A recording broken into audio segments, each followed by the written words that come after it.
We come here, we get to interact with each other, exchange ideas through the wonderfulness of the music, and we bond in a very high spiritual way with each other. And we take this away and we spend the rest of the year, oh gee, another day closer to Mono. And you walk around when you've got that Mono feel, that Mono love, and you spread it around. That's what these music events are to me.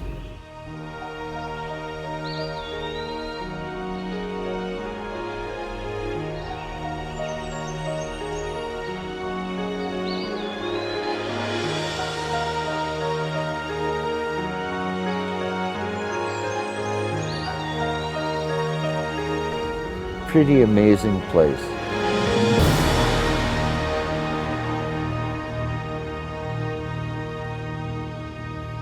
Trying to think about the notion of infinity and how it relates to the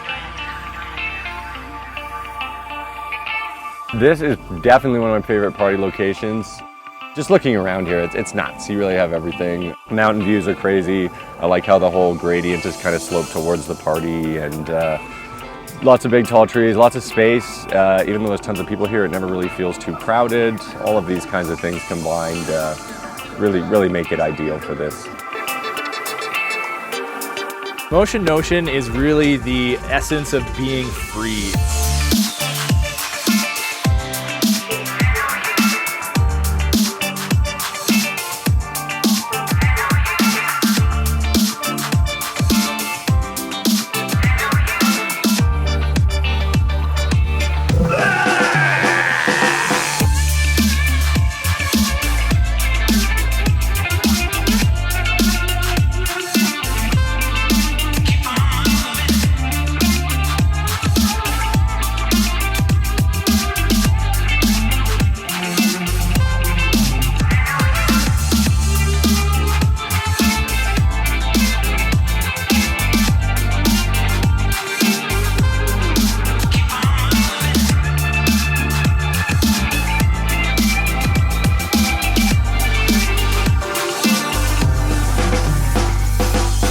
The term transformative experience has been thrown around a lot.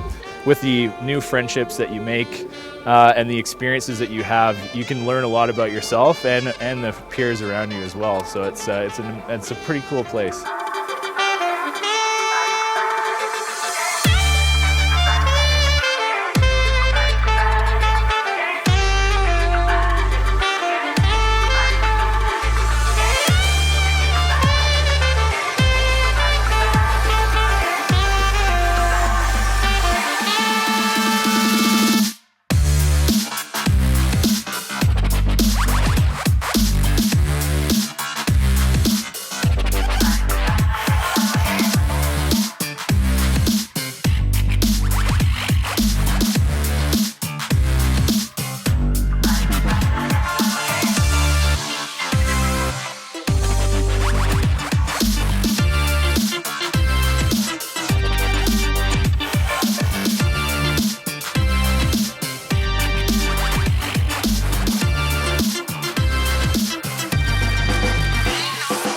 Every time I come back to Canada, I remember how much I love Canada. Like I forget because I'm not here that often, not often enough, unfortunately. Like maybe not just like Golden BC, but just Canada in general. It's always the people that I get on with so well in Canada. It's always rad people at every show. I think people here really understand music, you know, and they know what they're hearing.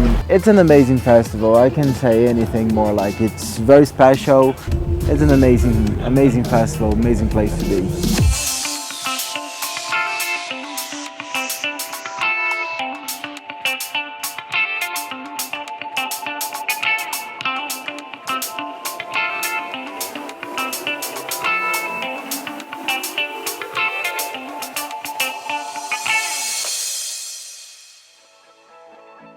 Having a festival in a place like this in the Rocky Mountains, it's pretty special, yeah.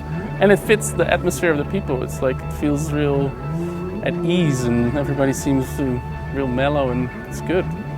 I've met a lot of people that live in Golden that are here, you know, doing their vending, And they're just the most amazingly open and friendly people. I think that it's a very friendly, inclusive festival. The vibe of whoever's organizing it trickles down. Like you can see that. Probably one of the most friendly places you'll ever see, and there are amazingly cool and interesting and creative people in every person that you can talk to. Even at a festival, things have to be in balance. People definitely grow and come out of their comfort zones, and bringing yoga or some acrobatics is a chance for growth or maintaining that balance even while you're at a festival.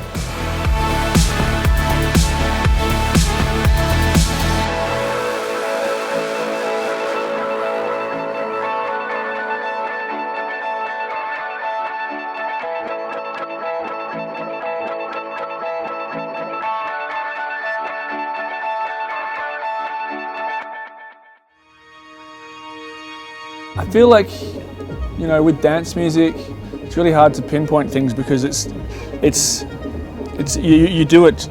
Inspiration comes from the process. You just do it because you enjoy the process. So sometimes it can be like kind of visually based. You know, I have certain paintings that I find put me on a certain tip. Most really, you know, I'm inspired by the craft itself. Mostly, you know, I just enjoy experimenting and making noise, and that's what comes out. Yeah.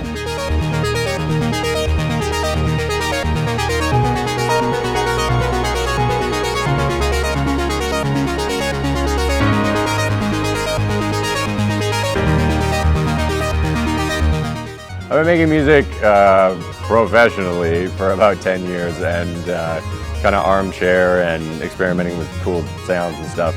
Well, I got really interested in synthesizers. I'm a bit of a synthesizer hoarder, if you will, and that still has continued very much to this day. I love playing around with them. I love the tactility of them. I love the computer aspect as well, and they can do a lot of great things together. I showed some friends like some bleep bloopy stuff I was making. It's like, this is interesting. Can you make it a bit more danceable? And maybe I could get you a show. It's like, oh, show. That's all I wanted to do for all this time. I'll make some dance music, sure.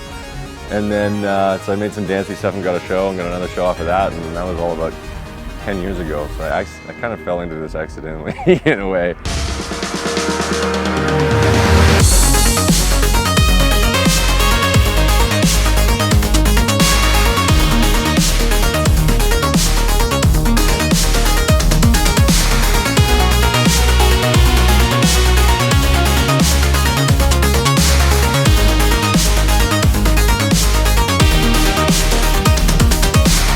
We never really think about why we make music. We just make music for ourselves, and it's just good that people love it as much as they do that we can live from it. So well, we never really try to please anyone except for ourselves, I guess. Ever since day one, like doing these things, I got really nervous. Like I get really edgy and kind of like full of energy. I don't know what to do with myself. So when the show actually starts, it's kind of like, okay, and there's a place to use all of that energy in kind of a goofy way that it's a kick for me to do. Apparently it's fun to watch, but you can't watch your own show. Apparently it looks funny, so.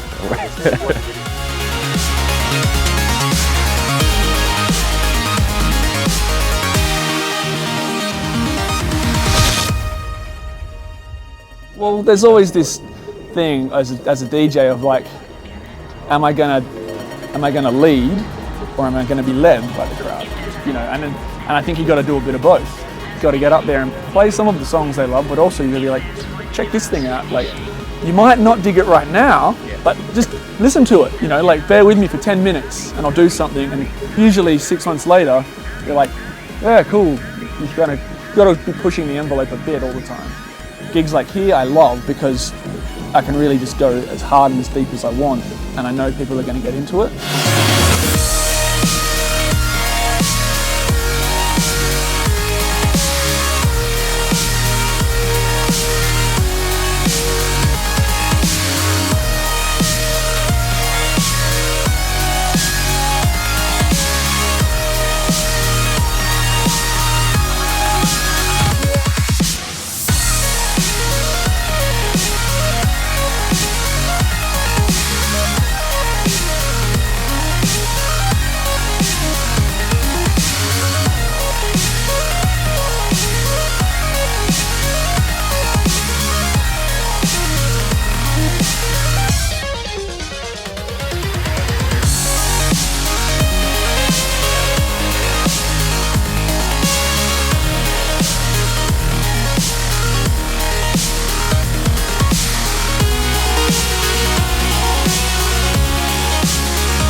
out of anything else, the music aside, the art aside, the relationships that get formed here are something that can last a lifetime. It's all about everybody else. It's not about the individual. We may be catalyst. It's all about somebody else. So spread the word, inspire somebody.